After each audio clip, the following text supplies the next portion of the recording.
Hello everyone, कैसे हो आप लोग। आई थिंक प्रिपरेशन बढ़िया चल रही होगी। चलो यार, तो फिर हम क्या करते हैं, आज हम इस चैप्टर का अगला टॉपिक स्टार्ट करते हैं। मैं ये कहूँगा यार कि अगर आपने इससे पहले वाला लेक्चर मेरा नहीं देखा है तो प्लीज़ जाओ देखो, ताकि ये जो टॉपिक्स है ना यार, ये आप लोगों को और ही अच्छे तरीके से और ही बेहतर तरीके से समझ में आ जाए। सो ठीक है यार, बिना टाइम वेस्ट किए हुए हम स्टार्ट करते हैं हमारा आज का अगला टॉपिक।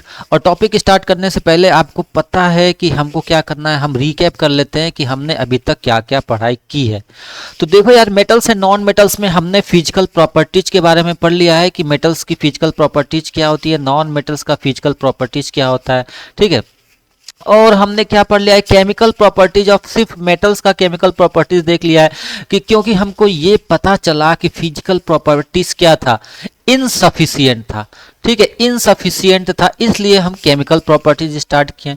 अब केमिकल प्रॉपर्टीज में हमने क्या देखा कि भाई मेटल्स किससे रिएक्ट करता है और क्या प्रोडक्ट बनता है।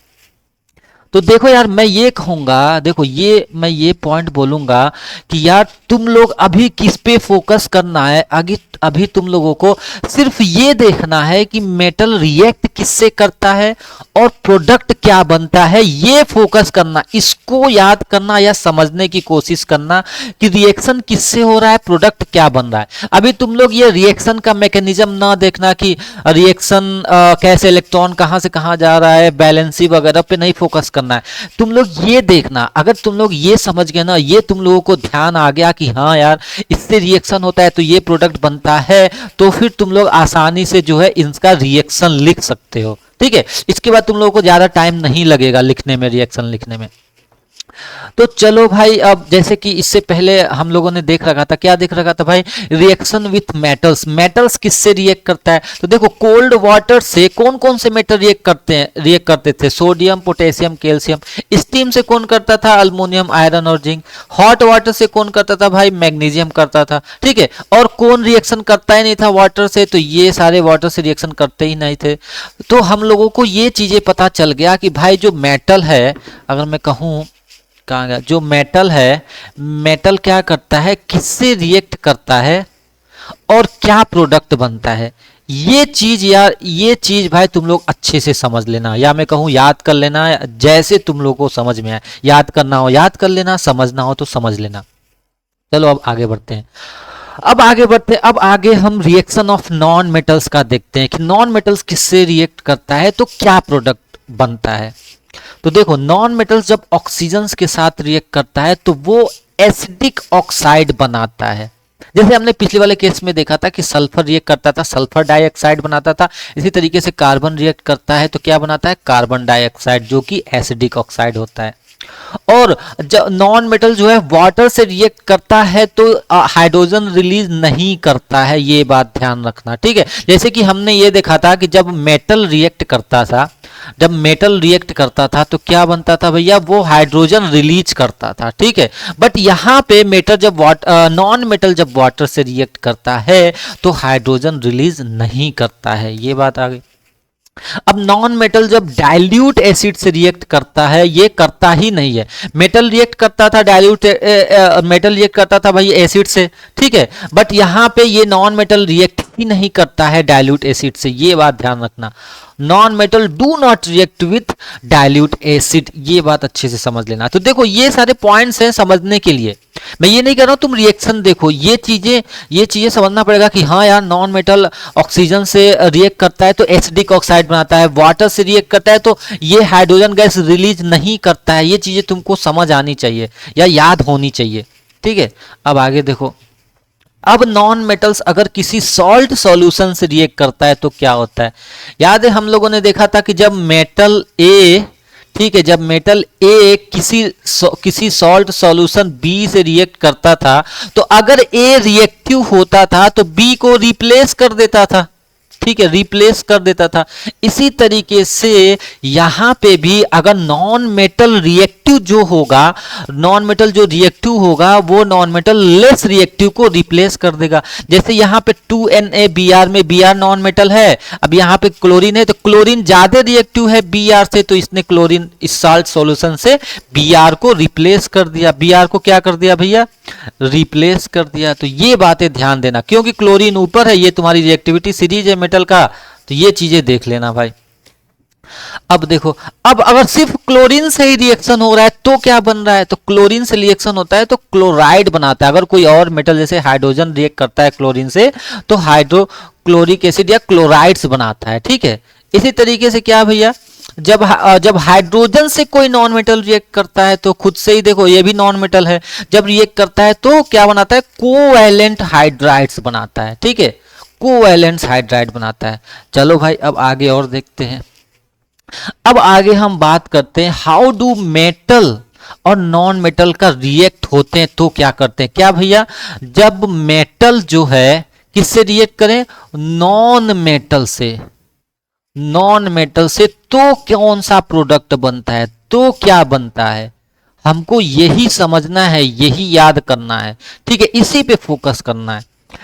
तो चलो भाई, जैसा कि आप लोगों ने क्लास 9th में ये पढ़ा होगा, क्या पढ़ा होगा यार, कि नोबल गैस क्या होता है, ठीक है। तो नोबल गैस क्या होता है, नोबल गैस से पहले मैं एक चीज और बता दूं कि किसी भी एटम में, किसी भी कोई एटम अगर है तो उसके शेल्स होते हैं, ठीक है, आप लोगों ने पढ़ा होगा सेल्स होते हैं। तो किसी भी एटम्स का एक होता है लास्ट वाला सेल्स, या मैं कहूं आउटर मोस्ट सेल होते हैं, आउटर मोस्ट जो सेल होता है, ठीक है, इसके अंदर इलेक्ट्रॉन कितने होते हैं, इसके अंदर इलेक्ट्रॉन कितने होते हैं, वो इलेक्ट्रॉन कहलाते हैं। वो इलेक्ट्रॉन कौन से इलेक्ट्रॉन कहलाते हैं, या कहो वैलेंस इलेक्ट्रॉन कहलाते हैं, वैलेंस इलेक्ट्रॉन कहलाते हैं, ठीक है। चलो भैया, या इस सेल को भी बोल सकते हो कि वैलेंस शेल कहलाते हैं। चलो अब बात की जाती है, क्या मैं ये बोल रहा था कि क्लास 9th में तुम लोगों ने पढ़ा होगा कि कोई जो नोबल गैस होते हैं, नोबल गैस जो होते हैं, नोबल गैस रिएक्ट नहीं करते हैं किसी से। क्यों नहीं रिएक्ट करते हैं, क्योंकि इनका जो आउटर मोस्ट सेल होता है वो क्या होता है, वो कंप्लीटली फिल होता है। कंप्लीटली फिल क्यों बोलते हैं, क्यों बोलते हैं कंप्लीटली फिल, क्यों, क्योंकि जो उनके आउटर मोस्ट शेल में, उनके जो आउटर मोस्ट में बोल रहा हूं, आउटर मोस्ट सेल में क्या होते हैं, इलेक्ट्रॉन या तो डपलेट होते हैं और या क्या होते हैं, ऑक्टेट होते हैं। डपलेट और ऑक्टेट क्या भैया, या तो 2 इलेक्ट्रॉन होंगे या तो 8 इलेक्ट्रॉन होंगे। तो जब ये इलेक्ट्रॉन, किसमें ये इलेक्ट्रॉन कहां हो रहे हैं, ये इलेक्ट्रॉन हो रहे हैं, मैं कहूं 2 इलेक्ट्रॉन या 8 इलेक्ट्रॉन, अगर कहां होते हैं, कहां होते हैं, अगर लास्ट सेल में होते हैं, लास्ट वाले सेल में, ठीक है, लास्ट सेल या कहो आउटर मोस्ट सेल या वैलेंस सेल कहो, ठीक है। तो इसमें अगर इलेक्ट्रॉन या तो 2 इलेक्ट्रॉन हो या तो 8 इलेक्ट्रॉन हो, तो वो जो सेल है वो क्या कहलाएगा, वो कंप्लीटली क्या कहलाएगा भैया, वो कंप्लीटली फिल है। तो इसलिए जब फिल होते हैं, तो ये बात ध्यान देना यार, जब फिल होते हैं ना कंप्लीटली, तो रिएक्ट नहीं करते हैं वो एटम किसी से रिएक्ट नहीं करते हैं। तो हमको क्या समझ में आया, हमको देखो, हमारा जो क्लास 9th में हमने पढ़ा था कि कोई भी एटम रिएक्ट क्यों करता है किसी से, क्यों करता है, क्योंकि जो उसका आउटर मोस्ट जो सेल है, आउटर मोस्ट सेल है, अगर वो कंप्लीटली फिल नहीं है, कंप्लीटली फिल नहीं है तो ही वो क्या करेगा, रिएक्ट करेगा, ठीक है। क्या करने के लिए, टेंडेंसी टू अचीव, क्या करने के लिए, अचीव करने के लिए, क्या अचीव करने के लिए, स्टेबिलिटी। तो भैया स्टेबिलिटी कब होता है, कब स्टेबिलिटी होता है, जब उनका जो आउटर मोस्ट सेल है, जो बाहर वाला जो सेल है, बाहर वाला जो सेल है, कोई एक एटम है, इसमें सपोज करो अंदर 2 इलेक्ट्रॉन है, बाहर वाला जो सेल है, जो सपोज करो जो बाहर वाला सेल है वो फिल हो, वो क्या हो, या तो डपलेट हो, ठीक है भाई, या तो ऑक्टेट हो, ये बात समझना। अगर डबलेट हो मतलब 2 इलेक्ट्रॉन हो या तो लास्ट सेल में या तो 8 इलेक्ट्रॉन हो तो वो किसी से रिएक्ट नहीं करेगा। तो देखो यार ये चीजें तो समझ में आ गई कि या तो डबलेट हो या तो ऑक्टेट हो तो वो रिएक्ट नहीं करेगा। इसका मतलब क्या, कोई एटम रिएक्ट कब करना चाहता है, वो अपने आप को स्टेबल करना चाहता है, वो अपने आप को क्या करना चाहता है, स्टेबल करना चाहता है, स्टेबल करना चाहता है। इस बात पे फोकस करना, ठीक है। चलो अब आगे बढ़ते हैं। अब क्योंकि नोबल गैस जो होते हैं वो रिएक्ट नहीं करते थे। क्यों नहीं रिएक्ट करते थे? क्योंकि उनके लास्ट शेल में या तो डबलेट था या तो ऑक्टेट था, ठीक है। तो देखो यार इससे दो बातें निकल के आई थी। कौन सी दो बातें निकल के आई थी यार? अभी जो जस्ट मैंने बताया है कि किसी भी एलिमेंट का रिएक्टिविटी किस पे डिपेंड करता है, वो tendency to achieve completely filled valence shell, मतलब वो अपना वैलेंस सेल को कंप्लीटली फिल कराना चाहते हैं, उस पे डिपेंड करता है उनकी रिएक्टिविटी, ठीक है। तो इसको दूसरे तरीके से बोल सकते हो क्या भाई, atoms react each other. Atoms कब एक दूसरे से रिएक्ट करते हैं, क्या करने के लिए? टू बिकम स्टेबल, वो अपने आप को स्टेबल करने के लिए। किस तरीके स्टेबल, किस तरीके का स्टेबल, कैसा स्टेबल बनना चाहते हैं? जैसे नोबल गैस स्टेबल है, नोबल गैस कौन है यहाँ पे, यही तो नोबल गैस है। तो इस तरीके का स्टेबल अचीव करना चाहते हैं, ठीक है। चलो भाई अगर ऐसा नहीं हुआ तो ये बताओ, स्टेबिलिटी अगर नहीं है तो क्या करते हैं, तब वो रिएक्ट करते हैं, ठीक है। अब देखो भैया स्टेबिलिटी नहीं होता है तो उसके आउटर, अब एक बात यहां पे ध्यान रखना भाई, अगर कोई एटम स्टेबल नहीं है तो वो क्या करते हैं, रिएक्ट करते हैं। अब यहां पे बात आती है स्टेबल नहीं है, इसका मतलब उस एटम के चारों तरफ कितने, या तो 2 इलेक्ट्रॉन तो नहीं होंगे और ना ही 8 इलेक्ट्रॉन होंगे। तो अब एक बात यहां पे ध्यान रखना भाई, बहुत ही इंपॉर्टेंट बात है यहां पे ध्यान रखने वाली। क्या, अगर किसी एटम के लास्ट सेल में किसमें, मैंने क्या बोला है, लास्ट सेल में, अगर किसी एटम के लास्ट सेल में या तो एक से लेके 3 इलेक्ट्रॉन अगर हो, ध्यान रखना 1-3 इलेक्ट्रॉन हो, तो वो इलेक्ट्रॉन को डोनेट करते हैं, दे देते हैं किसी को, ठीक है। तो अगर ध्यान दो, 1 और 3 की बात कर रहा हूं मैं, 2 होगा तो कंप्लीट हो जाएगा, 3 की बात कर रहा हूं, ठीक है। और अगर किसी एटम के जो लास्ट सेल में इलेक्ट्रॉन कितने हो, 5 से लेके 7, 5 और 7 इलेक्ट्रॉन हो, 5 से 7, तो वो इलेक्ट्रॉन को भाई इनके पास ज्यादा इलेक्ट्रॉन है, ठीक है, इनके पास ज्यादा इलेक्ट्रॉन है तो वो इलेक्ट्रॉन को एक्सेप्ट करते हैं, मतलब जल्दी देना नहीं चाहते। ये बताओ कोई एटम है, ठीक है। अब देखना यहाँ पे देखो, ये बहुत इंपॉर्टेंट बात है। अगर कोई एटम है, मैं ये हटा दे रहा हूं, ठीक है। अगर कोई एटम है, देखो ये एटम है, इसका जो लास्ट सेल में एक ही इलेक्ट्रॉन है, अब तो ये कहेगा भैया दे ही दो देते हैं, लो भैया कोई इलेक्ट्रॉन ले जाए मेरा, ठीक है। लेकिन अगर कोई एटम है जिसके आउटर मोस्ट सेल में 5 इलेक्ट्रॉन है, 3 4 5, तो अब ये यार पांचों को तो नहीं निकालेगा, अब इसको स्टेबल होना है। इसको जब स्टेबल होना है तो ये सोचेगा कि मुझको और 3 मिल जाते हैं, ठीक है, 5 है, 8 कर लूं मैं अपने इलेक्ट्रॉन को, तो 3 मिल जाते हैं, तो ये सोचेगा कि ये इलेक्ट्रॉन को फिर लेना चाहता है। तो ये बात ध्यान रखना कि भाई जब 5 से 7 इलेक्ट्रॉन हो तो इलेक्ट्रॉन लेगा, और जब 1 और 3 इलेक्ट्रॉन हो तो ये इलेक्ट्रॉन को देगा। ये बात ध्यान रखना, बहुत ही इंपॉर्टेंट पॉइंट है, ठीक है। तो देखो यार ये जो पॉइंट्स मैंने लिखे हैं इसको देख लेना, ठीक है। चलो अब आगे बढ़ते हैं। अब आगे आते हैं डॉट स्ट्रक्चर समझते हैं। तो जैसे कि यहाँ पे देख रहे हो सोडियम एटम है, इसके कितने इलेक्ट्रॉन है, लास्ट में 1 इलेक्ट्रॉन है, तो ये क्या चाहेगा कि ये इलेक्ट्रॉन को दे दे। तो अब एक चीज और समझना यार यहाँ पे कि देखो 11 प्रोटॉन है और 11 इलेक्ट्रॉन है, तो प्रोटॉन के पास कैसा चार्ज होता है, पॉजिटिव चार्ज, इलेक्ट्रॉन के पास कैसा चार्ज होता है, नेगेटिव चार्ज। तो अब इसने अपने एक इलेक्ट्रॉन को दे दिया, एक निगेटिव चार्ज को ये दे देगा किसी को, तो अब कौन से चार्ज ज्यादा हैं इसके पास, पॉजिटिव वाले चार्ज ज्यादा हैं, तो इसलिए इसको लिखते हैं वो Na+, मतलब 1+, Na1+। अब अगर मैं क्लोरीन की बात करूं तो क्लोरीन के पास कितने इलेक्ट्रॉन है, मैं देखो डॉट स्ट्रक्चर ऐसे बोलते हैं बनाना, ये डॉट है, क्लोरीन के पास कितने इलेक्ट्रॉन है, लास्ट में 7 इलेक्ट्रॉन है, तो ये क्या करेगा, लेगा अपने पास। देखो ये सारे इलेक्ट्रॉन हैं, तो ये बताओ इसके पास इलेक्ट्रॉन ये 1 लेगा, ठीक है, 1 ये ऐड करेगा अपने में, तो ऐड करेगा। तो ये बताओ इसके पास अगर मैं देखूं तो 17 प्रोटॉन थे, 17 इलेक्ट्रॉन है, तो इलेक्ट्रॉन और ले लिया तो कितने कौन से वाले चार्ज बढ़ गए इसके पास, निगेटिव वाले चार्ज, तो इसलिए ये कहा जाता है क्लोरीन 1 माइनस। तो ये बात ध्यान रखना, क्लोरीन के पास कैसा चार्ज हो गया, निगेटिव चार्ज, और सोडियम के पास कैसा चार्ज हो गया, पॉजिटिव चार्ज। तो जब इलेक्ट्रॉन देता है तो प्लस चार्ज बढ़ जाता है, जब इलेक्ट्रॉन लेता है तो क्या, माइनस चार्ज बढ़ जाता है। तो ये बात फोकस करना भाई। चलो यार अब आगे देखो, तो ये जो पॉइंट्स है मैंने इसको लिख दिए हैं, देख लेना, ठीक है। सोडियम इलेक्ट्रॉन को लूज करता है तो इसलिए उसे प्लस चार्ज बोलते हैं। चलो अब देखो, अब रिएक्शन देख लेते हैं कि मेटल्स और नॉन मेटल्स रिएक्ट करते हैं तो क्या होता है। तो देखो यार, अभी जस्ट हमने ये पढ़ा है कि जो सोडियम है लास्ट में 1 इलेक्ट्रॉन है, ठीक है। सोडियम के लास्ट में कितने इलेक्ट्रॉन है भैया, 1 इलेक्ट्रॉन है। तो अब ये क्या करेगा, ये 1 को निकाल देगा। इसी तरीके से क्लोरीन के पास कितने इलेक्ट्रॉन है, 7 है, तो ये चाहेगा कि 1 आ जाए, ये 8 हो जाए, ये 8 हो जाए। तो जब ऐसा होता है, जब इन दोनों का रिएक्शन होता है, तो देखो ये क्या करता है, इलेक्ट्रॉन को दे देता है, और ये क्या करता है, इलेक्ट्रॉन को ले लेता है। तो यहां पे इलेक्ट्रॉन का ट्रांसफर होता है।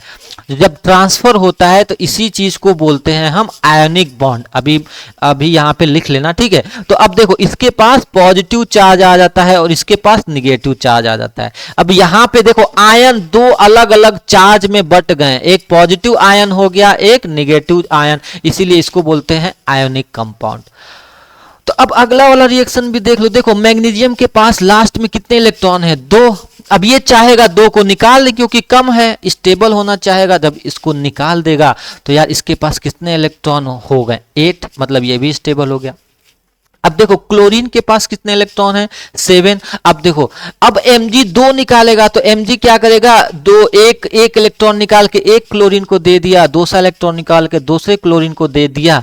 तो यहां पे क्या हुआ, Mg के पास 2 प्लस चार्ज आ गया, और क्लोरीन के पास, क्लोरीन को देखो ध्यान देना, क्लोरीन के पास -1 होगा। देखो इसके पास -1 है, इसके पास -1 है, बट क्लोरीन 2 हो गया है। कंफ्यूज ये ना सोचना कि यहाँ पे -2 कर दो, इसने तो एक क्लोरीन तो एक ही इलेक्ट्रॉन को तो लिया है, तो -1 होगा, इसके पास भी -1 होगा। तो बस माइनस लगा के देखो यहाँ पे 2 लिख दिया, क्योंकि क्लोरीन कितना है, 2 है, ठीक है। तो चलो यार अब देखो जब जो है इसी मैनर में जब कंपाउंड बनते हैं, किसके मैनर में भाई, जब ट्रांसफर ऑफ इलेक्ट्रॉन होता है तो उस कंपाउंड को बोलते हैं। जैसे यहाँ पे क्या बन रहा था, NaCl, तो NaCl क्या है, आयोनिक कंपाउंड है या इलेक्ट्रोवैलेंट कंपाउंड इसको बोलते हैं, ठीक है। अब आगे देखो, आगे अब इस आयनिक कंपाउंड का प्रॉपर्टीज के बारे में समझते हैं यार, इसकी क्या प्रॉपर्टीज है। तो देखो यार तुम्हारी बुक में एक्टिविटीज दी गई है, क्या एक्टिविटीज दी गई है यार, कि साल्ट ले लो, ठीक है। कैसे, वही आयन वाले सोडियम क्लोराइड ले लो, पोटेशियम आयोडाइड ले लो। अब जो आयनिक कंपाउंड बने हैं ना वो ले लो कई सारे। अब भाई हमको उन्हीं का प्रॉपर्टीज बताना है। किनका प्रॉपर्टीज बताना है, वो जो आयोनिक कंपाउंड जो बने वो कैसे बिहेव करते हैं, क्या है। तो तुम्हारी बुक में जो एक्टिविटीज दी गई है ना, वो ये दी गई है कि सारे आयोनिक कंपाउंड को ले लो और उससे पहले हीट करो, ठीक है। उसे हीट करो, देखो क्या हो रहा है। हीट करने के बाद उसको वाटर में सॉल्युबल करो कि क्या वो वाटर में सॉल्युबल हो रहा है कि नहीं। और तीसरा, सर्किट बना के देखो क्या वो करंट को कंडक्ट करता है कि नहीं, ठीक है। तो ये चीज करके देखो, देखो इस फिगर में भी बना हुआ है कि इस एक्टिविटी में हीट करके देखो किसको, ये क्या है, यहाँ पे है क्या ये, ठीक है। ये क्या है यहाँ पे, ये क्या है, ये है तुम्हारा आयोनिक कंपाउंड। इसको हीट करके देखो क्या होता है, और इसको पानी में भी डाल के देखो, वाटर में भी डाल के देखो क्या वो सोल्युबल होते हैं या नहीं होते हैं।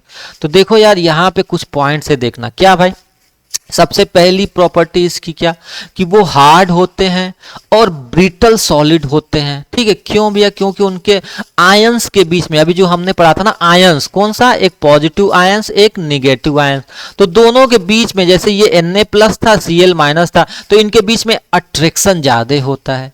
तो जब अट्रैक्शन होता है तो इसका मतलब इनके बीच में स्ट्रॉन्ग बॉन्ड बनता है, ठीक है।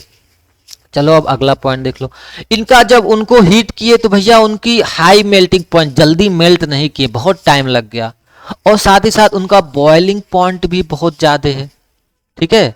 चलो भाई अब बात करते हैं जब इनको पानी में डाला गया तो पानी में तो सॉल्युबल हो गए, बट इनको केरोसिन और पेट्रोल में डाला गया तो ये सॉल्युबल नहीं हुए। ठीक है। और चौथा पॉइंट, जब सर्किट बना के, अब देखो ये सारे पॉइंट तुमको याद रखना है, समझना है क्या क्या हुआ, इसीलिए एक्टिविटी कराई जाती है। जो एक्टिविटी है ना इसीलिए कराई जाती है कि समझो हो क्या रहा है तुम्हारे आयोनिक कंपाउंड का। और चौथा, ये जब सर्किट बना के इलेक्ट्रिसिटी कंडक्ट कराया गया तो इसका मतलब वो जो आयोनिक कंपाउंड है वो इलेक्ट्रिसिटी कंडक्ट करने लगे। ठीक है। तो एक चीज और यहाँ पे समझ लेते हैं, क्या भाई, क्या समझने वाली बात है यहाँ पे समझने वाली बात ये है कि ये बॉटल में सॉल्युबल क्यों हो जाते हैं। जो आयनिक कंपाउंड है ये वाटर में सॉल्युबल क्यों हो जाते, क्यों पानी में घुल जाते हैं, क्यों भाई? देखो, क्योंकि वाटर को बोलते हैं ना पोलर, वाटर को पोलर बोलते हैं। पोलर क्यों बोलते हैं भाई? क्योंकि वाटर के पास पॉजिटिव होता है चार्ज, दो मतलब हाइड्रोजन एक पॉजिटिव होते हैं और यहाँ पे ऑक्सीजन निगेटिव होते हैं। तो अब क्या होता है, देखो ऑक्सीजन निगेटिव है, अगर मैं बात करूं NaCl की, ठीक है, एक सेकेंड रुक जाओ, यहाँ पे मैं ये ले लेता हूँ। ठीक है, NaCl की मैं बात करूं, यार ये तो नहीं दिख रहा है, कुछ और ही कलर लेता हूँ, ये कलर ले लेता हूँ। ठीक है, जब NaCl की बात करें तो Na के पास कौन सा चार्ज होता है? Positive charge. तो पॉजिटिव चार्ज इसके पास चला जाएगा और सॉरी पॉजिटिव चार्ज जो है इसके पास चला जाएगा ऑक्सीजन के पास, और Cl क्या है? Negative charge. तो Cl निगेटिव चार्ज जो है पॉजिटिव के पास चला जाएगा, क्योंकि प्लस माइनस क्या होते हैं? एक दूसरे को अट्रैक्ट करते हैं। तो वाटर को पोलर क्यों बोला जाता है, इस बात पे ध्यान रखना, क्योंकि उनके पास भी एक माइनस चार्ज होता है, एक प्लस चार्ज होता है। ठीक है, तो ये बातें समझ में आ गई। कौन सी बातें समझ में आ गई भाई? कि क्यों वाटर में क्यों ये जो है सॉल्युबल होता है। ठीक है, चलो भाई अब इस पे क्वेश्चन सॉल्व कर लो। सबसे पहला क्वेश्चन क्या कह रहा है भैया कि इनका डॉट स्ट्रक्चर बनाओ। Right electron dot structure of किसका? सोडियम का, ऑक्सीजन का और मैग्नीशियम का। तो सोडियम के पास कितने लास्ट में इलेक्ट्रॉन होते हैं? 1। तो देखना, एक बात और मैं बता दे रहा हूं, जब डॉट स्ट्रक्चर बनाते हैं ना तो ये देखते हैं कि लास्ट सेल बोलते हैं या आउटर मोस्ट सेल बोलते हैं। ठीक है, आउटर सेल बोलते हैं या वैलेंस सेल बोलते हैं। ठीक है, या वैलेंस सेल बोलते इसमें कितने इलेक्ट्रॉन हैं ये तुमको देखना, पूरा इलेक्ट्रॉन नहीं देखना है, सिर्फ लास्ट वाले सेल में कितने इलेक्ट्रॉन है। तो सोडियम में लास्ट में 1 इलेक्ट्रॉन है तो ऐसे बना देते हैं। ऑक्सीजन के लास्ट सेल में कितने? 6 इलेक्ट्रॉन होते हैं तो ऐसे बना देते हैं, ये हो गया डॉट। और मैग्नीशियम के लास्ट सेल में कितने इलेक्ट्रॉन होते हैं? 2 इलेक्ट्रॉन होते हैं तो ऐसे बना देते हैं, ये हो गया तुम्हारा डॉट स्ट्रक्चर। दूसरा बात करते, दूसरा क्या कह रहा है कि Na2 और वो कैसे बना, इसका फॉर्मेशन बनाओ। तो देखो यार, सोडियम के पास सोडियम 2 है, यहाँ पे Na2 लिखा हुआ है, तो एक सोडियम ये और एक सोडियम ये। ऑक्सीजन के पास कितने इलेक्ट्रॉन होते हैं? 6। तो देखो 6। अब इनको कंप्लीट करना है, क्या कंप्लीट करते हैं? या तो 2 इलेक्ट्रॉन होने चाहिए आउटर मोस्ट सेल में, या तो 8 इलेक्ट्रॉन। तो एक सोडियम इसको दे दिया, लो भैया तुम ले जाओ, ये वाला भी दे दिया, लो भैया ले जाओ। तो ये हो गए तुम्हारे रिएक्शन, मतलब कि ये क्या करती है, अगर मैं इसको कहूं तो ये क्या बन गया? ये बन गया Na2+1। ठीक है, और ये O2-। तो देखो Na2+ लिखा हुआ है यहाँ पे, ध्यान रखना, कंफ्यूज मत होना। Na के पास एक के पास +1 है और एक के पास +1 है। ठीक है, इसी तरीके से ये वाला भी देख लो, MgO। ये कब बनता है भाई? Mg में लास्ट में कितने इलेक्ट्रॉन थे? 2। ऑक्सीजन को वही देखो कितना चाहिए? 2 चाहिए, तो 2 डायरेक्टली उठा के जो है ये कह देगा लो भैया ले जाओ। तो ये हो गया तुम्हारे रिएक्शन। इसके पास 2+ चार्ज आ गए, इसके पास 2- चार्ज आ गए। अब तीसरा क्या कह रहा है? What are the ions present in this compound. भाई वही आयंस तुमको बताने हैं। पहले वाले में Na2 वाले में कौन से आयंस थे? Na2+ आयंस थे ये, और O का -2 आयन था। ठीक है, O का -2 आयन था, मतलब प्लस और माइनस आयंस है, ये बताने हैं तुम लोगों को। अब ये क्वेश्चन क्या करे लास्ट वाला, why do ionic compound have high melting and boiling point. क्यों भैया आयनिक कंपाउंड के हाई मेल्टिंग बॉइलिंग पॉइंट क्यों होते हैं? क्यों होते हैं भाई? क्योंकि इनमें आयंस में बहुत अट्रैक्शन होता है। ठीक है, पॉजिटिव और नेगेटिव चार्ज के बीच में क्या होता है? अट्रैक्शन, इलेक्ट्रोस्टैटिक अट्रैक्शन बोलते हैं, वो बहुत ज्यादा होता है, या मैं कहूँ फोर्स ऑफ अट्रैक्शन बहुत ज्यादा होता है। ठीक है, फोर्स ऑफ अट्रैक्शन क्या होता है? बहुत ही ज्यादा होता है, इसलिए इनका जो मेल्टिंग पॉइंट है वो बहुत ज़्यादा हाई होता है। तो देखो यार, ये जो पॉइंट्स मैंने बताए थे इसको लिखना चाहो तो लिख लो यहाँ पे। So guys, thank you so much for watching this video. अगर आपको ये वीडियो पसंद आए तो प्लीज़ लाइक करो, सब्सक्राइब करो, शेयर करो। ठीक है, जितना ज़्यादा शेयर करोगे यार मैं उतना ही मोटिवेट होके और ही अच्छे से वीडियो बनाने की कोशिश करूँगा। थैंक यू सो मच भाई, thank you so much again for watching this video.